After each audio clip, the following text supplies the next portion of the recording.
ये पिछड़े वर्ग में ये चेतना है कि जो दलित समाज का व्यक्ति है, जो हमारे लिए लड़ रहा है, उसको हम अपना लीडर मानेंगे। आप में चेतना ये है, और ये आरएसएस बीजेपी ये बात समझ चुका है कि इनके जात का एक टिकट दे दो, ये खुश हो जाएगा।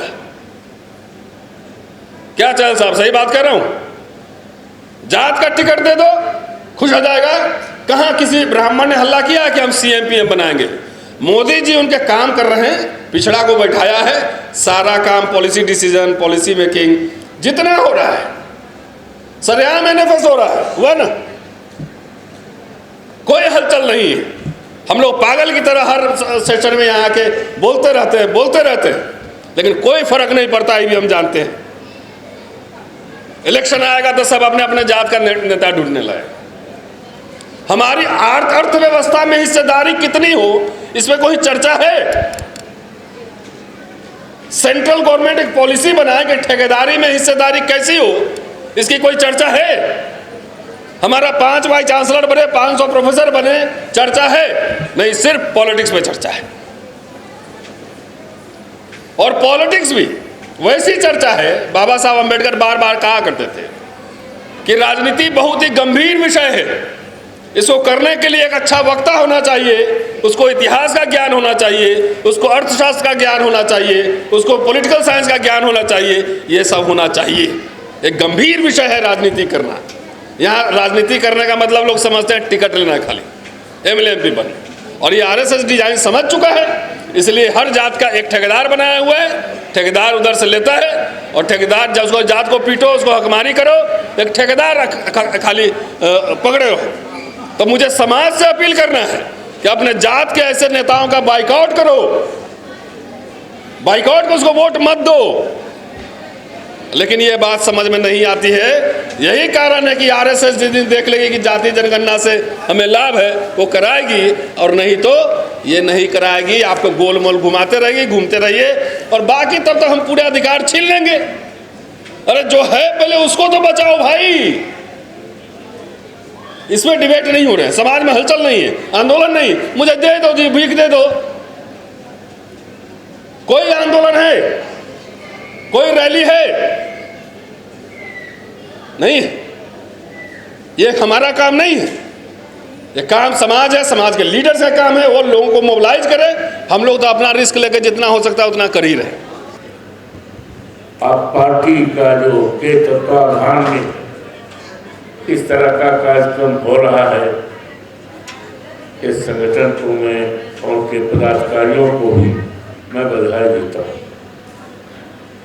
पिछले दिन में भी मुझे आपके बीच आने का मौका मिला था, और उन तमाम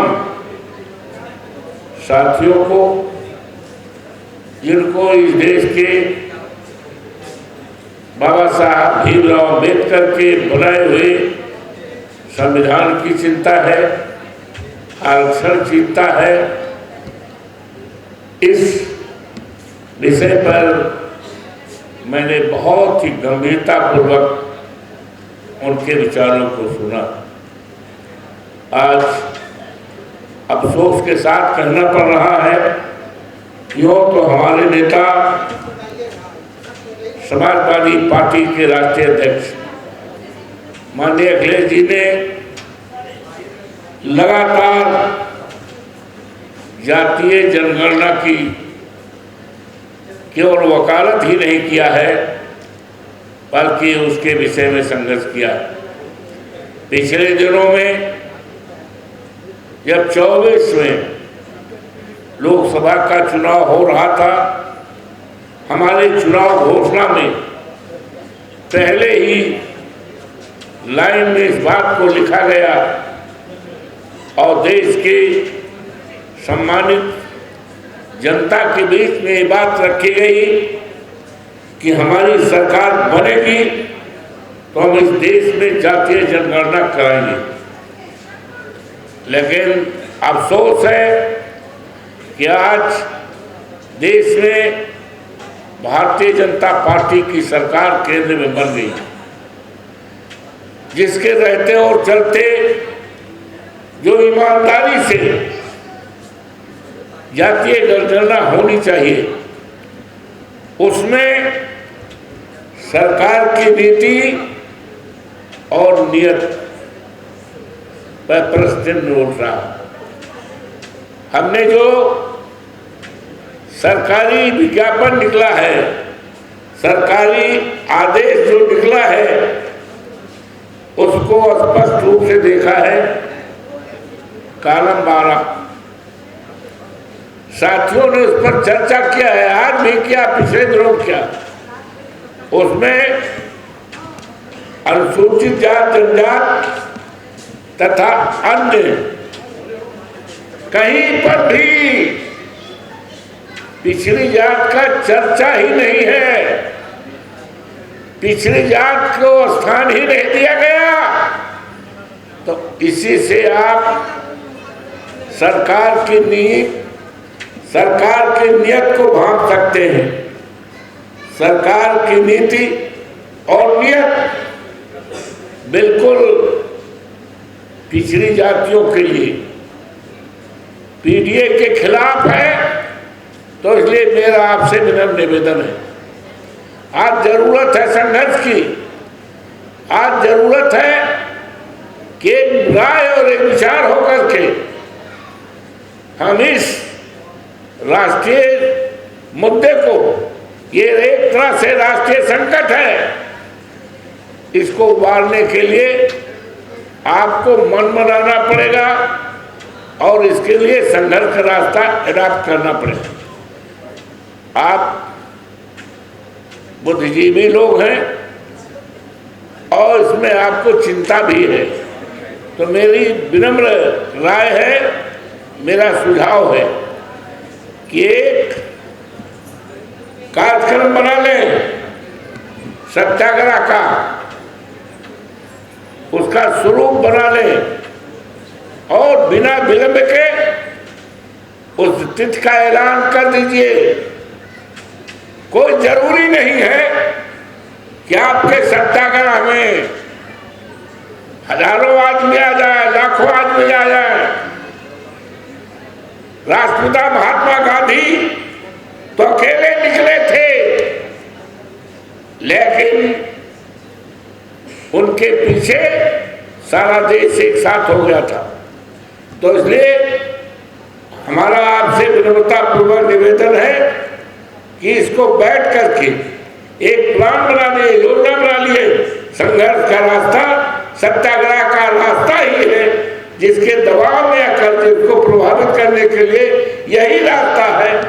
और विचार आपको बनाना पड़ेगा, पूरे देश में विचार बनाना।